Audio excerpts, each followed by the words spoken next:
My name is Griffin, and I teach Ashtanga-Vinyasa yoga, and I'd like to talk for a few minutes about the bandhas, which lots of people throw that word around, but it seems like it's kind of a really arcane concept and hard to discover, so I'm going to try and make it very practical in the next few minutes.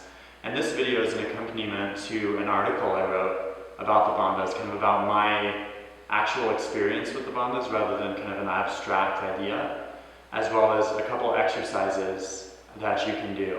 And this is one of those exercises, and if you want more, be sure to go read that article, the link's in the description, so that you get kind of a seated meditation exercise and some other good information about how the bandhas work and how to discover them.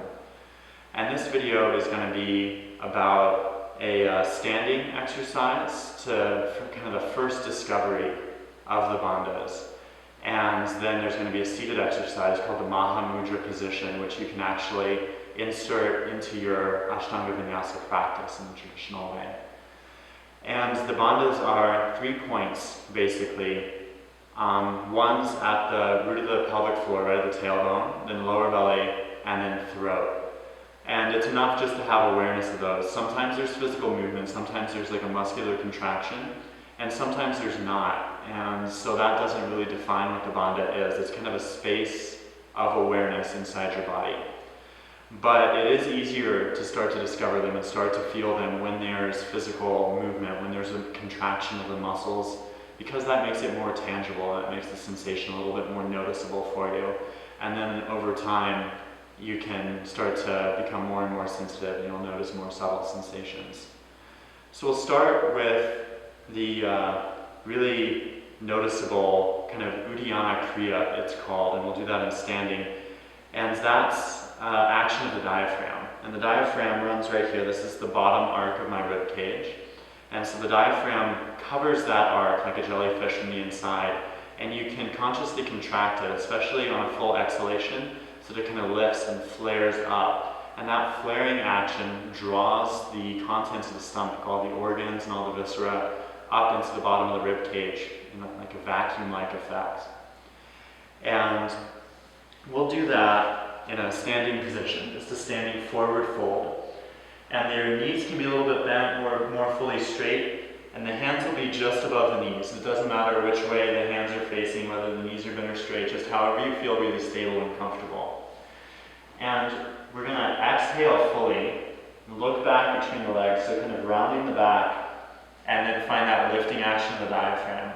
And the sensation is that the belly lifts up and really hollows out and becomes really skinny and narrow. And this doesn't have anything to do with the amount of tissue that's there, but it has to do with that action of the diaphragm, sucking it up. So it's definitely a muscular action and not being a skinny person action. So you'll just exhale fully, and then lift the diaphragm. And then exhale to release. And inhale. And then to do it again, exhale fully, look back, round a little bit, shift your weight into your hands. Exhale fully, and draw the diaphragm up.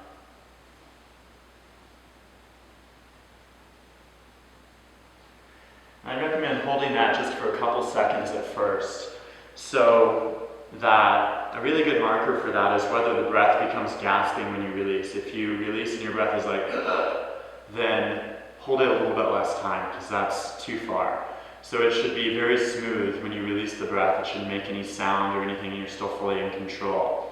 And the sensation that I'd like you to notice while you're doing that is, one, there's this really noticeable lift and flaring in and up the diaphragm. That's why I was kind of running my hands there, so you could see that the contents of my belly went somewhere else, up into the rib cage. And I'd recommend keeping your hands just on your knees. You don't have to do that touching of the belly. That's just to show you on the video.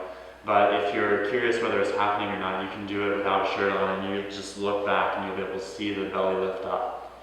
And then as you're gazing down with the chin tucked like this, try and feel a little bit of tugging in. That'll happen automatically as you lift the belly all the way in and up. It feels like the hollow of the throat's being like sucked in. It kind of feels like a pulsation being drawn down and in by that same action of the diaphragm.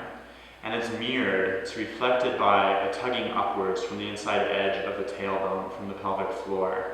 And so there's a tugging up from the pelvic floor, a lifting of the diaphragm, and a hollowing of the belly, and a tugging downwards from the throat.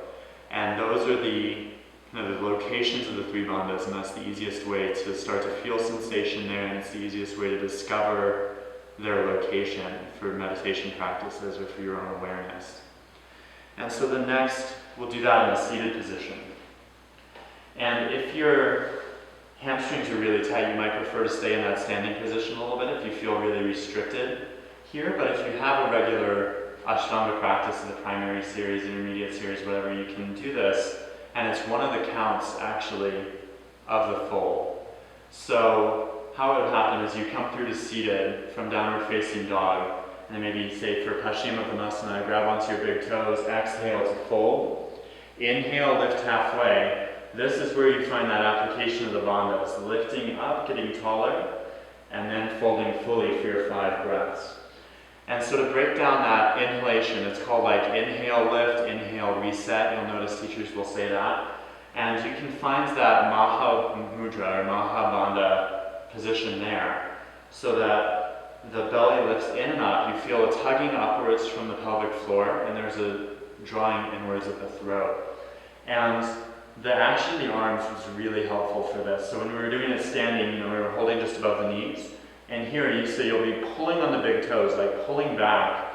Or if that doesn't feel accessible, you can have your hands down on the mat and try and pull forward. But you have to find a position where the arms can be engaged.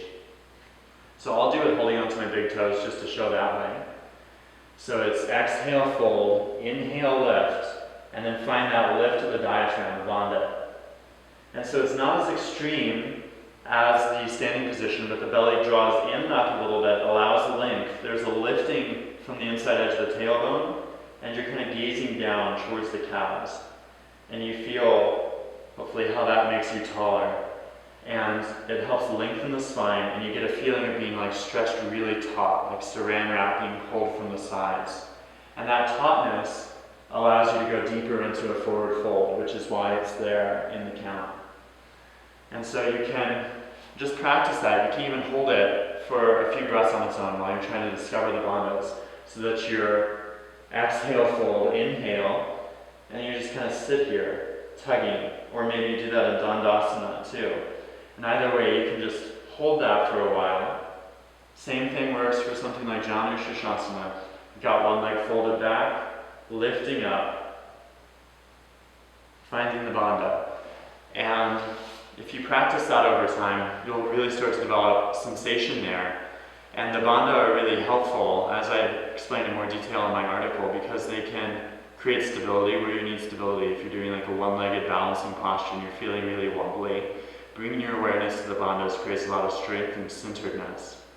If you're doing something like a forward fold, it helps you lengthen rather than curling in. So the bandhas can be the difference between doing something like this and doing something where you're lengthening and really being able to pull forward. And no matter what position you're doing, whether you need strength and stability or you need length, it really helps bring the practice inside, so that you're feeling the sensation inside the body, you're feeling the sensation of the breath, rather than being distracted by things you're seeing around the practice room, or by even sensations of the skin or of the superficial muscles. Can sometimes be a little bit distracting if you've got like a cramp, or you're shaking, or you're feeling wobbly. That can make the pose really uncomfortable and unstable. And so that kind of is that experience of drawing into the senses and having a deep awareness of the quiet space inside the body that the breath occupies. So I hope you'll give that a try and practice it a few times just by itself, so that you get that sensation. And once you're comfortable with it, you can throw it into your practice. Do it as the inhale reset, just one breath, lifting, flaring up, and then folding and keeping that length. And I think you'll notice a really big difference. And that's why it's so important in the Ashtanga tradition, is because it can completely transform the shape of the physical body. And it can really transform the way that your mind focuses and interacts with the sequence. So thanks for watching, and for more information about the bandhas, I didn't really explain what they are, what they feel like, go to the article and read that. Thanks.